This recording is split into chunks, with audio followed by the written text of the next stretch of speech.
حیدرآباد میں جمعرات کو کانگریس اور BRS کے درمیان سیاسی کشیدگی اس وقت عروج پر پہنچ گئی جب سابق وزیر ٹی ہریش راؤ اور دیگر BRS رہنماؤں کو گن پارک جاتے ہوئے پولیس نے تلنگانہ بھون کے باہر حراست میں لے لیا۔ کانگریس کے وزراء پونم پربھاکر، لکشمن کمار اور محمد اظہرالدین پہلے ہی گن پارک پہنچ چکے تھے۔ ہریش راؤ نے ریاستی قرضوں اور گروکل رہائشی اسکولوں کے ٹینڈرز میں مبینہ بے ضابطگیوں پر BRS رہنماؤں کو عوامی مباحثے کا چیلنج دیا تھا۔ حراست میں لیے جانے سے قبل ہریش راؤ نے میڈیا سے گفتگو کرتے ہوئے کہا کہ وہ لڑائی نہیں بلکہ صرف مباحثے کے لیے جا رہے تھے۔ انہوں نے الزام لگایا ہے کہ کانگریس حکومت پولیس کا استعمال کرتے ہوئے BRS کو مباحثے میں شریک ہونے سے روک رہی ہے۔ انہوں نے کہا کہ اگر وزراء نے خود چیلنج دیا تھا تو پھر پولیس انہیں کیوں روک رہی ہے۔ ہریش راؤ نے میڈیا کے سامنے وزیر پونم پربھاکر کو فون بھی کیا، تاہم ان کے مطابق وزیر نے کال ریسیو نہیں کی۔ وہیں دوسری جانب KTR تلنگانہ بھون میں وزیر جوپلی کرشنا راؤ کا انتظار کرتے رہے، جبکہ شہر میں تلنگانہ بھون، گن پارک اور اطراف کے علاقوں میں پولیس کی بھاری نفری تعینات رہی۔ بعد کانگریس وزراء نے دعویٰ کیا ہے کہ BRS رہنما مباحثے سے بچنے کے لیے نہیں آئے،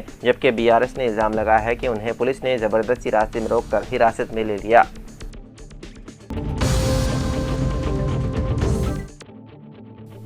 حیدرآباد کے جبلی ہلز پولیس اسٹیشن میں سابق پولیس کمشنر AK خان کے بیٹے محسن خان اور ان کے ساتھی تبریز کے خلاف ایک فلم ساز سے 50 لاکھ روپے کی مبینہ دھوکہ دہی اور مار پیٹ کا مقدمہ درج کیا گیا۔ پولیس کے مطابق محسن خان کے خلاف فلم ساز وینکٹ انیش ریڈی کی شکایت پر مقدمہ درج کیا گیا۔ شکایت میں فلم ساز نے الزام لگایا ہے کہ وہ اپنی فلم مہاراگنی کے لیے پروڈیوسر کی تلاش میں جبلی ہلز میں واقع سن لائٹ گروپ کے دفتر پہنچے تھے، جہاں محسن خان اور تبریز نے سرمایہ کاروں سے ملاقات کرانے کا وعدہ کیا۔ ریڈی کے مطابق انہوں نے اگست سال 2025 میں محسن خان کو 25 لاکھ روپے ادا کیے، جبکہ اسی مقصد کے لیے تبریز کو بھی 3 قسطوں میں مزید 25 لاکھ روپے دیے۔ تاہم دونوں نے نہ تو سرمایہ کاروں سے ملاقات کرائی اور نہ ہی رقم واپس کی، بلکہ مسلسل ٹال مٹول کرتے رہے۔ شکایت کے مطابق جب فلم سازوں نے دوبارہ دفتر جا کر رقم کی واپسی یا وعدہ پورا کرنے کا مطالبہ کیا تو تلخ کلامی بھی ہو گئی۔ الزام ہے کہ محسن خان انہیں دفتر کے اندر لے گئے اور تشدد کیا، جبکہ ان کے ساتھ موجود باؤنسرز نے بھی مار پیٹ کی۔ پولیس نے مختلف دفعات کے تحت مقدمہ درج کر کے تحقیقات شروع کر دی۔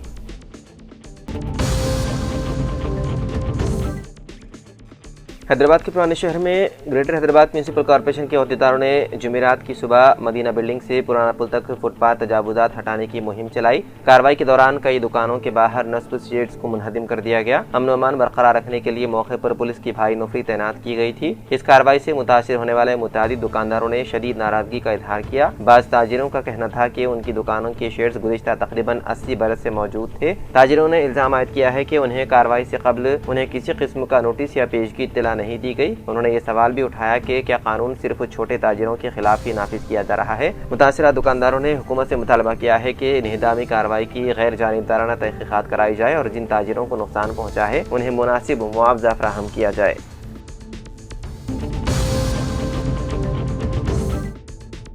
تلنگانہ ہائی کورٹ کے ممتاز وکلاء، تلنگانہ بار کونسل کے اراکین اور نامزد سینئر ایڈوکیٹ سمیت تقریباً 50 وکلاء نے ایڈوکیٹ خواجہ معین الدین قتل کیس کی تیز رفتار اور مؤثر تحقیقات کے لیے خصوصی تحقیقاتی ٹیم یعنی کہ SIT تشکیل دینے کا مطالبہ کیا۔ اس سلسلے میں ریاست کے وزیر اعلیٰ ریونت ریڈی کو ایک عرضداشت بھی پیش کی گئی۔ ایک پریس کانفرنس سے خطاب کرتے ہوئے وکلاء نے کہا کہ قتل کیس کی شفاف اور مؤثر تحقیقات کو یقینی بنانے کے لیے فوری طور پر ایک خصوصی تحقیقاتی آفیسر مقرر کیا جائے۔ انہوں نے مطالبہ کیا ہے کہ ضمانت کی درخواستیں، دیگر متفرق مقدمات اور ٹرائل کی کارروائی کے لیے بھی ایک خصوصی پبلک پروسیکیوٹر کا تقرر کیا جائے، جبکہ مقتول کے فرزند کی جانب سے پہلے سے داخل درخواستوں پر بھی جلد کارروائی عمل میں لائی جائے۔ پریس کانفرنس سے مقتول کے فرزند ثناء اللہ فرحان، سپریم کورٹ کے ایڈوکیٹ مرزا نثار بیگ، وی رگھوناتھ پشم سجاتا اور وشنو وردھن ریڈی نے خطاب کیا۔ وکلاء نے مطالبہ کیا ہے کہ اس مقدمے میں مفرور 3 ملزمین عابد، منیر اور چاؤش کو فوری طور پر گرفتار کیا جائے تاکہ تحقیقات کو منطقی انجام تک پہنچایا جا سکے۔ انہوں نے حکومت سے یہ بھی مطالبہ کیا ہے کہ محبوب عالم خان کے زیر انتظام تمام اوقافی جائیدادوں خصوصاً انور العلوم کالج، ممتاز کالج، مدرسہ عزیزیہ اور دیگر اوقافی املاک میں مبینہ بے ضابطگیوں، اوقافی فنڈز کے مبینہ غلط استعمال اور غیر قانونی قبضوں کی اعلیٰ سطحی تحقیقات کرائی جائے۔ وکلاء نے تجویز پیش کی ہے کہ مذکورہ تحقیقات کسی ریٹائرڈ ہائی کورٹ یا سپریم کورٹ کے جج کی نگرانی میں انجام دی جائے تاکہ شفافیت اور غیر جانبداری کو یقینی بنایا جا سکے۔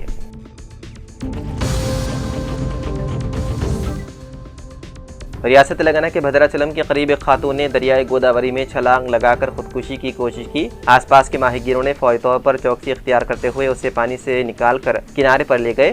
بعدازاں اطلاع ملنے پر اسے مقامی سرکاری اسپتال منتقل کیا۔ خاتون کی شناخت ملکالا پلی منڈل کی رہنے والی کے طور پر ہوئی ہے۔ خودکشی کی کوشش کی وجوہات کا فوری طور پر پتہ نہیں چل سکا۔ لڑکی جب خودکشی کرنے کے لیے دریائے گوداوری کے پاس پہنچی تو وہاں موجود کسی شخص نے اس منظر کی ویڈیوگرافی کر لی۔ ویڈیو میں دیکھا جا سکتا ہے کہ لوگ اسے آوازیں دے کر روکنے کی کوشش کر رہے ہیں، تاہم اس نے ان کی باتوں کو نظر انداز کر دیا اور کافی بلندی سے پانی میں چھلانگ لگا دی۔ مقامی پولیس تحقیقات میں ہے مصروف۔ کرناٹک کے دارالحکومت بنگلورو کے جنوبی تعلقہ واقع مدا پٹنہ علاقے میں جمعرات کی صبح ایک بڑا حادثہ پیش آیا، جہاں ایک پتھر کی کان میں کام کرنے والے مزدوروں پر اچانک ایک بڑی چٹان آ گری۔ اس حادثے میں 9 مزدوروں کی موت ہو گئی۔ پولیس کے مطابق ہلاک ہونے والے مزدور بہار اور آسام کے رہنے والے تھے اور یہاں یومیہ اجرت پر کام کرتے تھے۔ پولیس نے بتایا ہے کہ حادثے کے وقت تمام مزدور کان میں پتھر توڑنے کا کام کر رہے تھے۔ اسی دوران ایک بڑی چٹان ان پر آ گری اور وہ اس کے نیچے دب گئے، جس کے باعث موقع پر ہی ان کی موت ہو گئی۔ ایک مزدور نے بتایا ہے کہ حادثے کے وقت وہاں تقریباً 18 مزدور کام کر رہے تھے۔ یہ چٹان تقریباً 40 فٹ کی بلندی سے نیچے گری۔ اتنی زیادہ بلندی سے گرنے کی وجہ سے مزدوروں کو بچنے کا کوئی موقع نہیں ملا۔ حادثے میں زخمی ہونے والے مزدوروں کو فوری طور پر قریبی خانگی اسپتال منتقل کر دیا گیا۔ اب تک زخمیوں کی صحیح تعداد کی تصدیق نہیں ہو سکی۔ اس حادثے کی اطلاع ملتے ہی پولیس اور امدادی ٹیمیں فوراً موقع پر پہنچ گئی اور راحت و بچاؤ کا کام شروع کر دیا۔ پورے علاقے کو گھیرے میں لے لیا گیا تاکہ ملبہ ہٹانے کا کام آسانی سے کیا جا سکے۔ حکام اس بات کی بھی تحقیقات کر رہی ہے کہ کہیں مزید کوئی مزدور ملبے کے نیچے تو نہیں دبا رہ گیا۔ پولیس نے بتایا ہے کہ تمام ہلاک شدگان کی شناخت کی جا رہی ہے اور ان کے اہل خانہ کو اس افسوسناک واقعے کی اطلاع دینے کی کوشش کی جا رہی ہے۔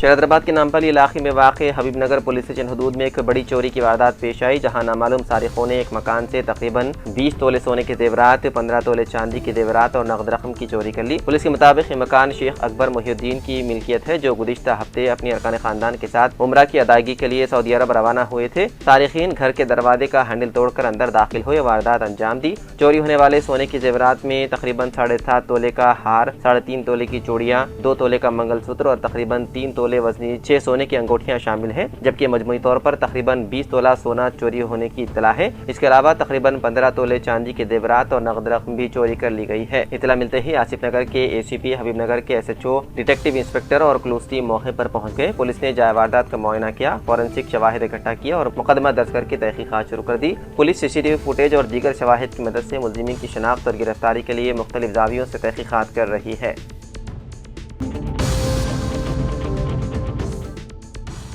حیدرآباد کے پاڑی شریف علاقے میں ایک نوجوان کی نعش پولیس کو انتہائی مسکوت شدہ حالت میں دستیاب ہوئی۔ پولیس کو جائے واردات کے قریب کھڑی ایک گاڑی کی تفصیلات کی بنیاد پر شبہ ہے کہ یہ نعش 24 سالہ محمد اویس خان کی ہو سکتی ہے، جو بلاگوڑا کے رہنے والے تھے اور گزشتہ ہفتے میر چوک پولیس اسٹیشن کے حدود سے لاپتہ ہو گئے تھے۔ چہارشنبے کے روز مقامی افراد نے علاقے سے شدید بدبو آنے کی شکایت کی، جس پر پولیس کو اطلاع دی گئی۔ اطلاع ملتے ہی پولیس کی ایک ٹیم موقع پر پہنچی اور سڑک کے قریب واقع ویران مقام کی تلاشی لی، جہاں سے نوجوان کی نعش دستیاب ہوئی۔ والدہ نعش کو پوسٹ مارٹم کے لیے مداخلہ منتقل کر دیا گیا۔ پولیس تحقیقات کے سلسلے میں قریب میں لگے سی سی ٹی وی فوٹیج کا جائزہ لے رہی ہے۔ پولیس کو یہ بھی شبہ ہے کہ مقتول کو کسی بہانے سے اس مقام پر بلایا گیا، جہاں نامعلوم افراد نے اسے قتل کر دیا۔